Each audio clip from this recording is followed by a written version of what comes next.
And I do not know how to talk English. for, against, neither of them. I have been chosen by nominated by President of India. I am really grateful to her, and of course our Prime Minister, who announced my name on 8th of March, which is the Women's Day, as a Nari Shakti. I have always worked for poor, and I'm always on the field, so my experience is entirely different than both sides of the house. I have given only 5 minutes, and being a teacher, for me, 5 minutes is extremely small slot. However, I'll try to do only 2 things. I'm also an author, so I always like to give analogy, Sanskrit shloka, and describe. It may not be possible. Maybe sometime later, if you give me a maiden speech of 15 minutes at least, I'll be able to do, sir, my expertise in my field. Yatra narya ramante tatra devataha. That's what our ancestors say. Where women are respected, that is the place where gods reside. And I want to tell you, the most important thing for women in general, is her health, because she always neglects her health and takes care of the family. And because of that, many women suffer in real life with cervical cancers, and they will come to the hospital only in the 4th stage or 3rd stage. I'm being a daughter and a sister of a doctor. I'm aware of this, and I've worked in my last 30 years with Infosys Foundation on this particular area, and that I want to give a suggestion. There is a vaccination which is given to girls between the age of 9 to 14, known as the cervical vaccination, which can, if the girls take that, it can be avoided. May I request that to the House, that we should incorporate that vaccination for the benefit of our girls, because prevention is better than cure. My father, being a doctor, always used to tell me, when a woman dies, when a mother dies, in the hospital it's a count +1. But for the family, a mother is lost forever. Maybe a man can get another wife, but children will never get another mother. Mother plays an important role, and cervical cancers are more in the later part of life. So I request that our government should look into this matter. And they have handled a very big vaccination drive during COVID, so this may not be very difficult if you can vaccinate our girls in the teenage 9 to 14. This is my first point. Who has developed the vaccine? This vaccination is developed in the West for a long time, sir. It is already given for the last 20 years. I tried one batch in my time, 10 years back, with government of Tamil Nadu, with K. Shanta, the director of the Adiyar Cancer Institute. It worked very well. So it is not expensive, I'm sure. Now today is 1,400 rupees for a person like us who are in the field. But if the government intervenes and negotiates, it can be, and any business is a win-win situation. He also should make certain money, but you can bring it to 700-800 rupees. And we have such a large population, sir, it will be benefiting for our girls in future. Ashwini ji, please convey it to the Health Minister, Radha ji. Yes, sir. The second point, which is very dear to my heart, is I'm going to talk. I may exceed 1 or 2 minutes, sir. Please, madam, no problem. That is regarding tourism in India. Sir, we always think only Ajanta, Ellora, Brihadishwara and Taj Mahal are few things which everybody should see. That is really not true, sir. Our country is vast, and there is a very famous saying in Subhashita that says, Bahuratnani Vasundhara. Mother Earth has many, many diamonds, and we always neglect and care only for one. Similarly, in India, we have 42 World Heritage Sites, but we have 57 pending. And we should bother about those 57. And some of them I want to tell because there is no time. These are the very important sites. I have gone personally and visited. Being a granddaughter of a school teacher and a history teacher, for the last 60 years, sir, I have done a lot of research in our own culture, our own temples, monuments in India. And whatever I have done, in nutshell, I want to give. There is a marvelous statue of Tirthankara, not Tirthankara, Bahubali at Shravanabelagola, which is a gem. It is in Karnataka. There are a group of monuments in Mandu, in Madhya Pradesh, who are very, very beautiful. There are caves or the prototyping of any temple you take in India.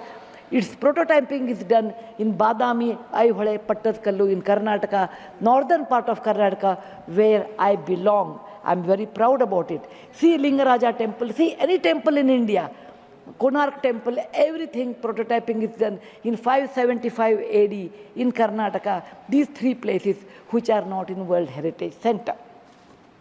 You have, if you go to east, you have Tripura state, and they have fantastic sculptures known as Unakoti. Nobody knows who has done. They are 1,500 years old. Then you have Natural Roots Bridge in Mizoram and the eastern part of India, which is God's gift to us. We go to other countries and we see, but we never value because we have diamond in the hand, we search for the broken glass pieces. There is a complex of the temples in Srirangam, and people must have, some of them must have seen from South India. I'm sure northern and eastern part of India people might not have seen. They are marvelous. They are as good as Brihadeshwara temple of Tanjavur, which is a World Heritage Site. There are beautiful Mughal gardens in Kashmir. We always go and see the film shooting, but we'll never realize they are not in the World Heritage Sites. So the advantages of putting them on the World Heritage Site, number one, the package should be done very well so that people can come and see them. The package should be conveniently should be done so that you should have good toilets and good roads so that the tourists can come. It will increase our revenue in our own country. There are so many advantages are there that I will do in my maiden speech. We have beautiful desert garden Ran of Kutch, and people only will see, can see only in certain months of the year, and we should take advantage of that. We have Buddha was a great person, and we are very proud when whichever country I go, they ask me, are you from the land of Buddha? I always say, yes. He preached his first sermon in Sarnath, where very near to Varanasi, the group of old monuments at Sarnath, which are 2,500 years old, it is not in the World Heritage Site. The Lothal of Gujarat is equivalent to Mohenjo-daro Harappa of Pakistan. We can't go there, but we have Lothal and Dholavira. Dholavira is the World Heritage Site, but not Lothal. Lothal was a big port, and how the ships used to come, you should go and see. It should come in a World Heritage Site. We have forts of Maharashtra, where Veer Shivaji, Bachcha Bachcha Bola Tha, that he said, Jai Mahadev in every fight. And they are the Jaladurga, Vanadurga, Normal Durga, the whole series where the forts face sea and also gave a great history to India, and particular to Maharashtra, great Shivaji's place should come under World Heritage Site. There is a beautiful island on the river Brahmaputra in Assam, Majol they call, maybe my spelling may be wrong. It is Majoli. Sir, it is, if you would have seen in some other country, they would have made it the #1 destination for wedding or even for entertainment or even to go and enjoy. But 90% of the people are not even aware of this. When you see the old parliament, you say, oh, these people, Westerners have come and they have built this one. People from, architect from India, in UK, they came and built it. Sir, it is nothing but, if you see the prototyping of that, 1,000 years back, built in Madhya Pradesh, from Gwalior, 30 kilometers, it is called Mitavali. It's a Chausast Yogini temple. It's exactly the replica of that, but in a prototyping, sir. There's a Padavali and Mitavali. There's one more set of temples which were saved because of, on the Chambal River, because of the dacoits, but they are world-class temples. The list is unending, but I want to conclude with a famous Gumbaz of Karnataka, that is Gol Gumbaz. It was ruled by the Adil Shahis in 1400 to 1685, and it's one of the marvelous things in India has produced, where you can have the echo of 7 times. My list is 57, but my time is limited. So, sir, this is an opportunity. As a young girl, I used to look at Rashtrapati Bhavan. I used to look at Rajya Sabha. I used to always feel lucky are those people who stay there, who go there, who can talk, who can express. I never knew one day will come to me in my life, I can stand and talk about what I believe in. I want to conclude with a shloka which our ancestors have taught us, or my grandfather has taught when I was young. Whatever work you do, beta, do it with your mind, with buddhi, and with 100% concentration.